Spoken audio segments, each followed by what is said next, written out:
The Chinese Communist Party is in attack mode, hitting back and silencing any opposition to its atrocities by inflicting punitive measures on anyone who speaks out.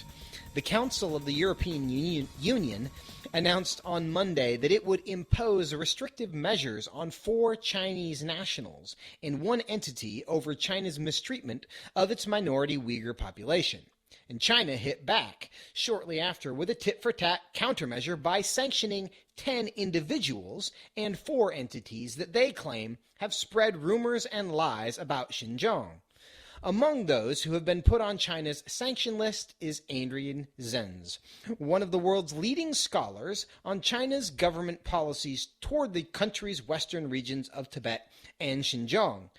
In 2017-2018, Dr. Zenz analysis played a significant role in bringing to light the Chinese government's campaign of repression and mass internment directed against ethnic Uyghur persons in Xinjiang. Dr. Zenz is a senior fellow in China Studies at Victims of Communism Memorial Foundation, and he joins me now. Dr. Zenz, welcome back to the program. Yes, thank you indeed. We are glad to have you. Now tell us, what signal is the Chinese Communist Party trying to send with these new sanctions? These countermeasures that China imposed on European individuals and entities, including myself, were at least 3 times stronger than the sanctions that the European Union tried to impose on Xinjiang officials for committing these atrocities. In my opinion, the countermeasures from Beijing signal a fundamental shift in China's strategy. First, from denying that the oppression was happening, then to trying to explain away and lie about the evidence and come up with excuses. Now China is going on the offensive. It is actively trying to silence and to slander and even to initiate lawsuits against anybody speaking out on the atrocities in Xinjiang. And that's quite a dangerous development. Several European scholars and academics have noticed how that is actually an attack on Western academic freedom. Among the sanctioned entities is Europe's largest China research think tank, the German Marx Institute. So this represents a real escalation of the situation. Now, this appears to be part of a pattern. There was a German language report that came out recently that highlighted the Chinese Communist Party's attempts to control the global narrative about China. Do you think that's really what their goal is, and is that even possible? The Chinese government is basically jeopardizing the major investment agreement that they were able to secure at the end of last year, so only about 3 or 4 months ago. They sanctioned several European parliamentarians, and the European Parliament is the very entity that will have to ratify this investment agreement. Now, basically, one could think, well, this has really backfired because now, of course, the Europeans are talking about not ratifying this deal. So has Beijing underestimated or miscalculated? But no, rather, we have to realize Beijing is saying, look, we don't need this investment deal. But you might. We have other options. We are doing well. We are stronger, and you are weaker.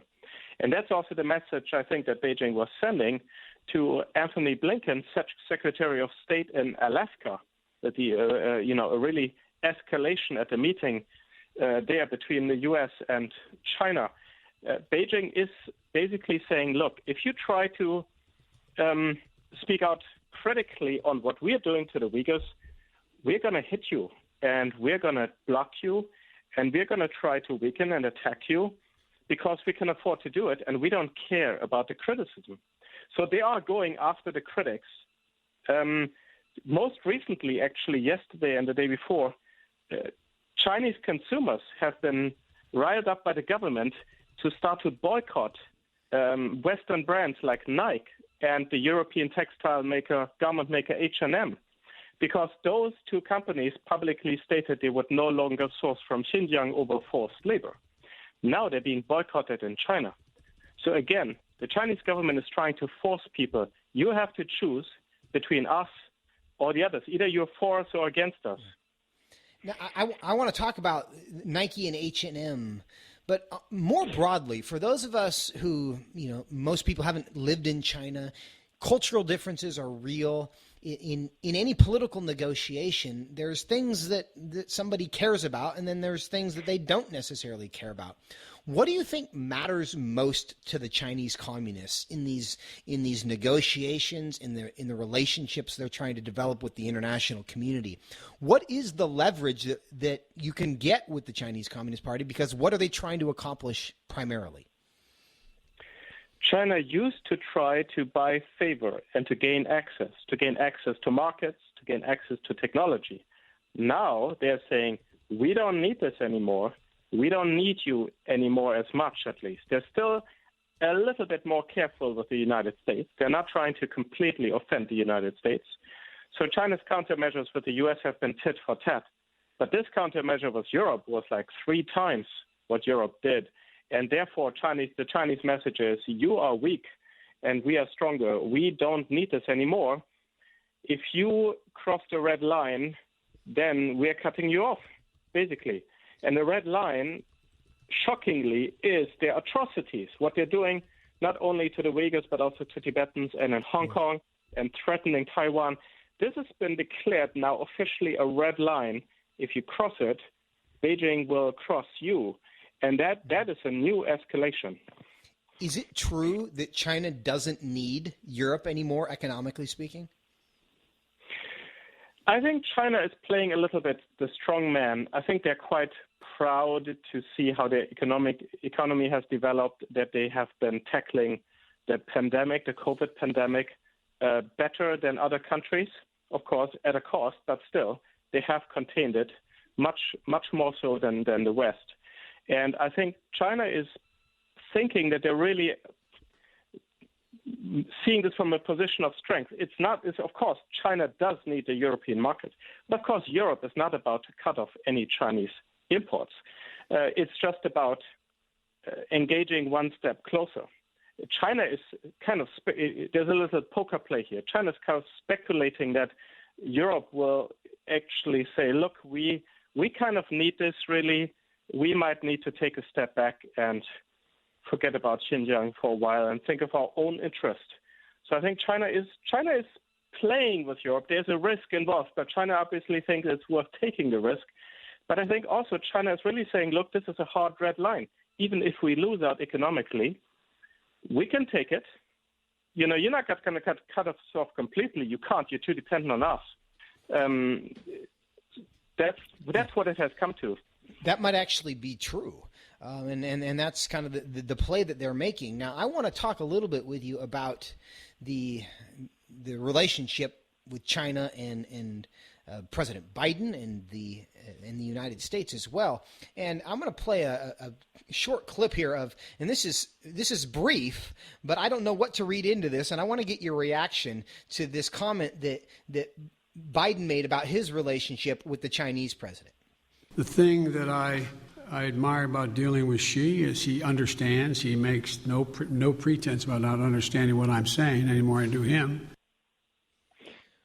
What do you think that means, that they are honest about the fact that they don't understand each other? I think Biden has made some comments about Xi that were quite difficult to decipher because they were not very coherent. There was a lot of back and forth about some comments he made about cultural relativism with the Chinese on Twitter and social media. I've taken a somewhat cautious approach. I like to observe what does the Department of State do and what does the NSA do, the National Security. And I think from what I have observed, the Biden administration strategy, both in Alaska and on Monday, not only the European Union sanctioned China over Xinjiang, but several other countries as well. It was a coordinated move by the European Union, by the United Kingdom, by Canada, and the U.S. sanctioned 2 more officials as well. And what I see the Biden administration doing, apart from some fairly incoherent and maybe highly also misunderstandable statements that he's made about Xi Jinping, I think what I see him doing is try to build a coalition to contain China. And do you think that's going to be successful? I think what we saw on Monday was a very definite initial success. Whether it will be successful or not, I think that's more or less the only chance that we have in the West. We have to work together. China is a big country. It is a very successful country. It has a rising military. Even the United States by itself, I think, is hard-pressed to contain China in a number of ways. And I think a multilateral approach that does not compromise. The important thing is we can't compromise on China over human rights, trading it with something else like climate change goals, Yeah. But working together with allies and building strong alliances, I think is a crucial strategy. And it has to be tried. And I think this week has shown that it can be successful. One of the problems is that the European Union for a long time has been very, very weak on China, very hesitant to do anything strong, anything significant, very disunited. Now, interestingly, with China's front and the sanctions against Europeans, there's a chance that this could change. Do you have a sense of how the Chinese government has perceived or how they're reacting to the change in administration from the Trump administration to the Biden administration? Do they see that as a good thing, as a bad thing? Do they not care? What's their perspective on that? I think it was quite clear that China, on the one hand, tried to offer like an olive branch. There were some conciliatory notes. There was some toning down of the wolf warrior aggression. They were using swear words against Mike Pompeo, It was incredible. I couldn't believe it. They were a lot more respectful and cautious with the incoming Biden administration. And I think because China had some hope, I think, that Biden might be a bit weak, and he might be a bit gullible. Now, in Alaska, China did not hold back publicly. China came across very strong, confronting the United States and saying, you don't have any moral high ground here. You can't claim that your world order, the liberal free world order, is better than what we have on offer.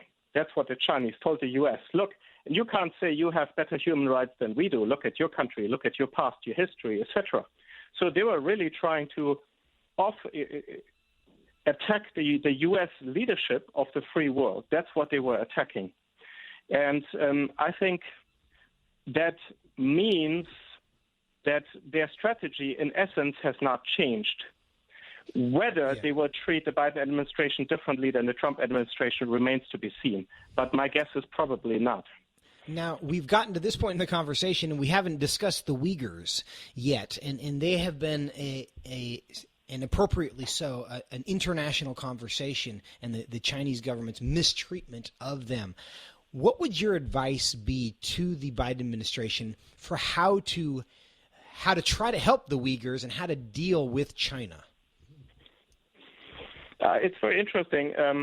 The new Secretary of State, Anthony Blinken, said at his confirmation hearing that he was particularly concerned about forced labor and not importing goods made with forced labor.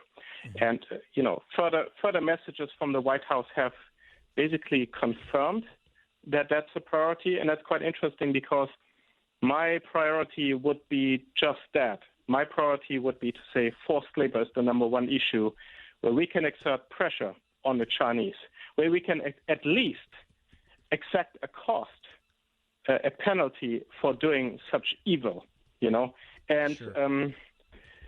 So I think that that's a very good initial sign. And now further steps need to be taken. Of course, the biggest step needs to be taken by the Senate now with the Uyghur Forced Labor Prevention Act. That would really move things to the next level by sanctioning the import of any products from Xinjiang, anything, not just cotton and tomatoes, but anything, including polysilicon, solar panels, Here, Biden's climate goals are actually running into some moral problems because much of the world's raw material for solar panels is actually produced in Xinjiang and with forced labor. Well, that does present a dilemma. In other entities, in this case companies, are facing this dilemma. And you mentioned Nike and H&M, who have basically said, we're not going to deal with Xinjiang. Do you see that developing and emerging with corporate companies where they are no longer, they're going to ignore the bottom line and prioritize human rights when it comes to their dealings with China? Yes, what we are seeing is that a number of companies have already pulled out more quietly without making any public statement in order to not offend the Chinese, which now, of course, has become extremely acute with the public boycott of Nike and H&M, who, by the way, H&M deleted their 1 year old statement about Xinjiang forced labor, which was from March or April last year. They deleted it. So we see some caving into pressure here to some extent. I think other companies are planning their exit strategy because, as we've seen, there were the first sanctions on imports from Xinjiang came last year. Then the complete ban on cotton and tomatoes came this year. Companies have exit strategies, but what's really needed is legislation and government measures to make it mandatory. Adrian, I gotta cut you off there. Adrian Zenz, we appreciate your diligence on this. Great to talk with you. Thanks for being part of the program.